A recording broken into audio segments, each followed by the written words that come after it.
À l'écoute de la radio de la communauté, nous sommes aujourd'hui le 14 août 2016 et demain ce sera l'indépendance de la République du Congo. Nous nous trouvons présentement ici à Chicago, notamment sur la plage du lac Michigan, au nord de la ville de Chicago. Et nous avons un Congolais qui est en train de célébrer avec nous ici, sur cette plage, et qui va devoir se présenter à vous.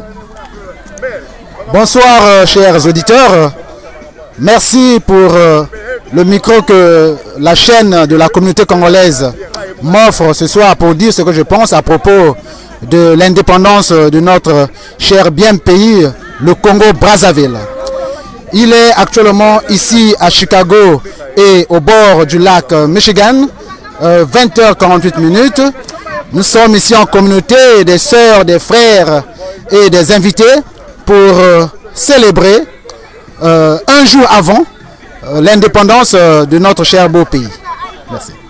Et oui, l'indépendance sera demain donc, et pour certaines localités, c'est déjà aujourd'hui, puisque nous avons un problème de décalage horaire avec certaines communautés congolaises à l'étranger. Alors, quelles sont vos impressions au regard de ce que vous voyez et qui a déjà commencé donc cette célébration, notamment ces barbecues que nous voyons grandeur nature? Quelles sont donc vos impressions au regard de ce qui est en train d'être fait et organisé ici? Ce que je peux dire à propos de ce que je vois, il y a des frangines qui ont amené à manger ici, de la boisson, les enfants sont en train de jouer, tout le monde est content, tout le monde est dans la joie. Les frères et les sœurs qui vivent loin de Chicago ont fait le déplacement, c'est vraiment événementiel, donc c'est la joie. Je suis vraiment ravi pour cette rencontre. Merci monsieur le journaliste. Alors nous allons maintenant aborder le vif du sujet. Quelles sont vos impressions au regard de cette indépendance? Vous savez que le Congo a eu cette indépendance il y a plusieurs années déjà, donc le 15 août 1960. Pouvez-vous succinctement faire un bilan de ce qu'aura été le Congo depuis le 15 août 60 jusqu'à ce jour? Alors du moins de façon ramassée. Le bilan de prime abord, je vois qu'il est vraiment très catastrophique, négatif. C'est vrai que je suis loin du Congo, mais à tout moment je cause avec les gens qui sont là-bas au Congo. Et sur Skype, tout ça je vois. Et j'ai toujours des nouvelles du Congo. Vraiment c'est beaucoup regrettable. Le bilan il est négatif. Pourquoi? Parce que on ne sent pas l'évolution. L'indépendance, je veux l'assimiler à une personne.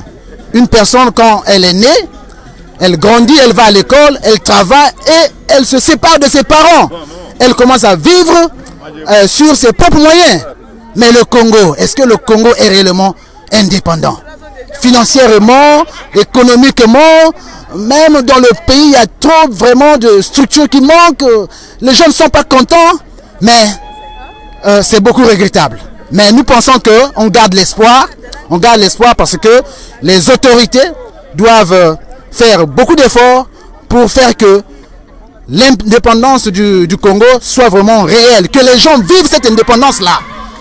C'est ça le plus important. Merci, monsieur le journaliste.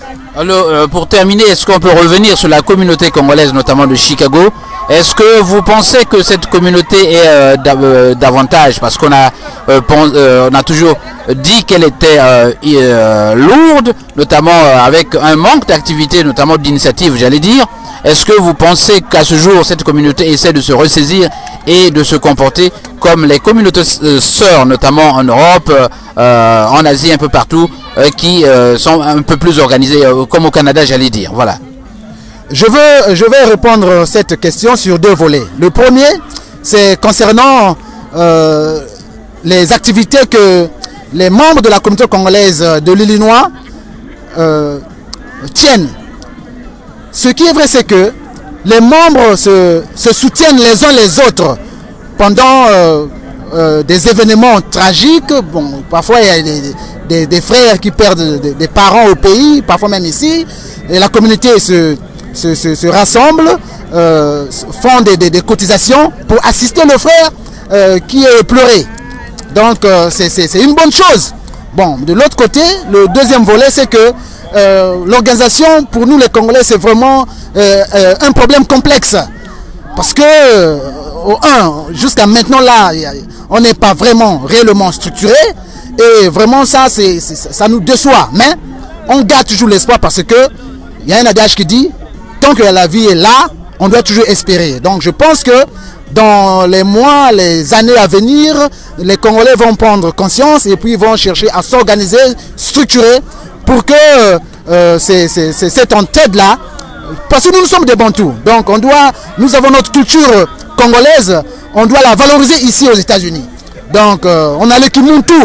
Ce n'est pas que tu vois l'autre est en train de souffrir, tu changes un autre chemin. Non, on doit se soutenir, on doit s'entraider. C'est ça au Mbongi qu'on a appris là-bas au Mbongi. Donc vraiment, on est confiant qu'avec le temps, la communauté se structurera et puis on va continuer dans ce sens-là. Merci, monsieur le journaliste. Alors pour terminer, avez-vous des parents, connaissances et amis à qui vous voulez souhaiter bonne fête? Vraiment, je pense beaucoup à ceux qui sont incarcérés là-bas au Congo, sans raison. Je pense à eux. Vraiment, que Dieu les voie, que Dieu les assiste. Je pense à leur libération, à la justice celle de Dieu. Vraiment qu'on les libère, comme ça ils vont jouir aussi, comme nous. C'est vrai qu'ils ont déjà raté ce 15 août là de demain là, mais je suis sûr qu'avec l'aide de Dieu, le 15 août prochain, ils seront déjà dehors et ils vont passer la fête avec leur famille et leurs enfants. Vraiment, je pense à Paulin Makaya, je pense au général Mokoko.